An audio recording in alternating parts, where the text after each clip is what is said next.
Um, can you tell me some of the? I know in our previous interview you talked about hanging out a lot with Heron and Yeah.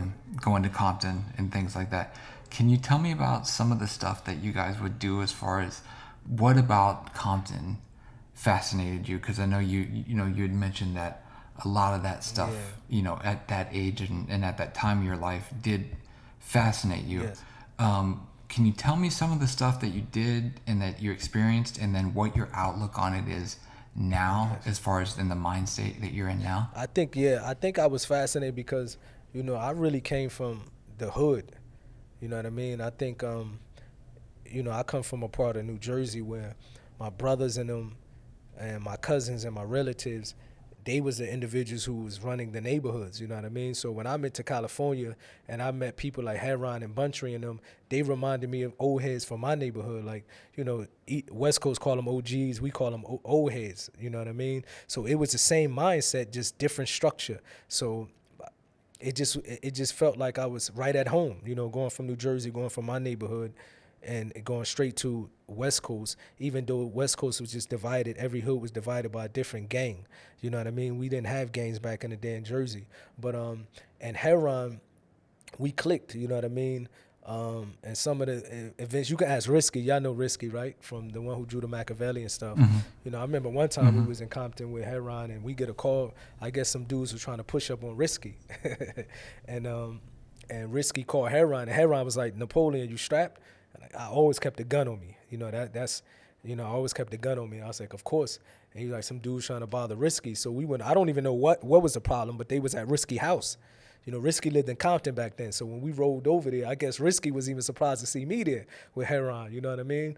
And of course, the dudes got up off of, Risky and they went about their business. But it was just a particular time where Heron would call, and he used to refer to us as outlaws most of the time. Outlaw, you ready to go to Compton? We would go with him, jump in the car. I would go with him. Out of all of the outlaws, I was just fascinated with Compton. Whack Deuce, shout out to Whack Deuce. So I used to go to his crib a lot. And it was just that environment. You got to remember my mindset as a young 18, 19, 20 years old. It was just that type of mindset coming from New Jersey, Irvington, going to Compton and LA. It was similar to my environment. You know what I mean? Once one particular time I was actually supposed to go with Heron, and because Heron, I believe he was staying in the valley. He was staying in the valley at this particular time. So I would park my car and hop in his car. And one day he called me and he was like, I'm gonna go to Compton, and I was like, okay, I'm gonna meet you. My son Salik, which is my oldest son, I get a call from his mother, and she last minute she was like, you got to come get your son. And I remember I'm upset because I want to go to Compton. I'm like, no, I got to go to Mm-hmm. Compton to do what? Just ride around with Heron. You know what I mean? And then I kind of got Mm-hmm. into, his mother was kind of upset, like, I got to do something. You got to come get your son. So I went and got my son. And I remember telling Heron, I can't come with you this day. And a couple hours later, Mm-hmm. I get a phone call from Whack Deuce, and he was like, "Man, Heron just got shot up. They riddled his car with bullets." So can you imagine that there was a chance that I was supposed to be, not supposed to, because it was written, I would have been with him, but I was supposed, I was planning to be with him that day. You know what I mean? And I remember Whack telling me he was at the light, and Whack, you know what I mean, was heard the story or whatever. I don't know if Whack was there, but he was just like, they shot his car up. So it was a crazy situation. You know what I mean? And that's the last time that I ever spoke to Heron, was the day that happened. Unfortunate, but Heron was a dude. Heron was a good dude. He was crazy though. I remember another time we was at the Scarface album release party, and he got into it with the Rolling 60s. And even though Mm-hmm. Heron was short and structured, but this dude was fearless. You know what I mean? He was fearless. He had a Mm-hmm. Death Row jacket on, and I think they was trying to. He had some words, and bottles was getting thrown, and but Noble got hit in the head with a glass bottle. It was crazy. But at that particular time, my mindset, I used to love. You got to remember, man, and I don't say this to boast, but I was the wildest of the outlaws. Jersey, I came from the wildest hood from all the outlaws. I was the wildest. Now, because my religion, I changed, I became Muslim, you mature, you look back at these things and you say, you sometimes see that I put myself in so many, unfortunate situations that if I would have knew what I knew now, I would have avoided it, but everything is written, you know what I mean? So I just try to I tell my kids and also any other kids, when we tell these stories, it's not to glamorize it, because these stories most of the time, 90% of the time, have a bad ending. You know what I mean? So we need someone that survived that type of lifestyle to tell the kids don't make the same mistakes that we made. But back then, that was my mindset. You know, I just love crazy stuff. And being fascinated with all that goes on in Compton, you're hanging around Heron and Buntree, these guys. Obviously, like a lot of people know people that are in that life, that are in the gangbang life. They glorify it. They love it. Was there ever? I don't want to say pressure because I don't feel that that's the proper word. But was there ever enough intrigue to where you felt like this is a path I could go down, or was it always just a friend associate kind of thing with them, and never a thing where you would get that deep into it? You know, I would say I never got that. My hood, though, in Jersey, my block, my neighborhood, they bloods. You know what I mean? So I went through that phase where, because I was from that neighborhood, I was from my block. So you might see pictures of me throwing up certain signs and stuff like that. But I went through that phase because that's my hood became bloods. You know what I mean? Paru bloods. It was called Jersey Mob. But I think because I was in the music industry, I never really got full-fledged with, you're not going to have me on a record with Tupac and tomorrow I'm doing a drive-by shooting because this dude got the wrong color. I was smarter than that, you know what I mean?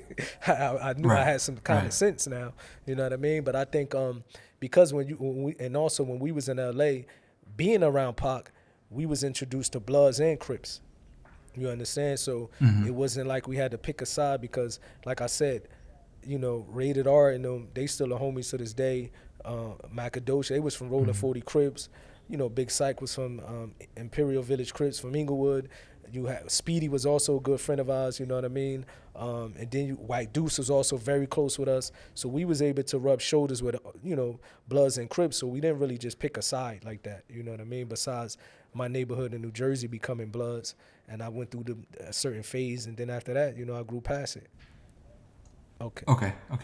And then, obviously you mentioned Thug Life. Tupac did an interview and they asked him, do you have a new rap group? And he said, yeah. He said, I got the Outlawz. He said, I murdered Thug Life as far as their careers, and I gave birth to the Outlawz. There's obviously numerous interpretations about this because he did kind of stop messing with the Thug Life guys at one time. Any insight as to what happened as far as him not hanging with them or recording with them? I think because shout out to Runner, Rated R. He's locked up in prison. He became Muslim, alhamdulillah. Shout out to Rated R. And I hope he gets some attention on this case because it really was self-defense, But Rated R, the reason why Tupac stopped messing with Thug Life, because I think that the incident that pretty much the straw that broke the camel back was imagine they had to deal with Interscope Records, bro, and Rated R and Big Sight, and it really was from Rated R. They get into an argument in the office of Interscope Records with all these execs, you know what I mean?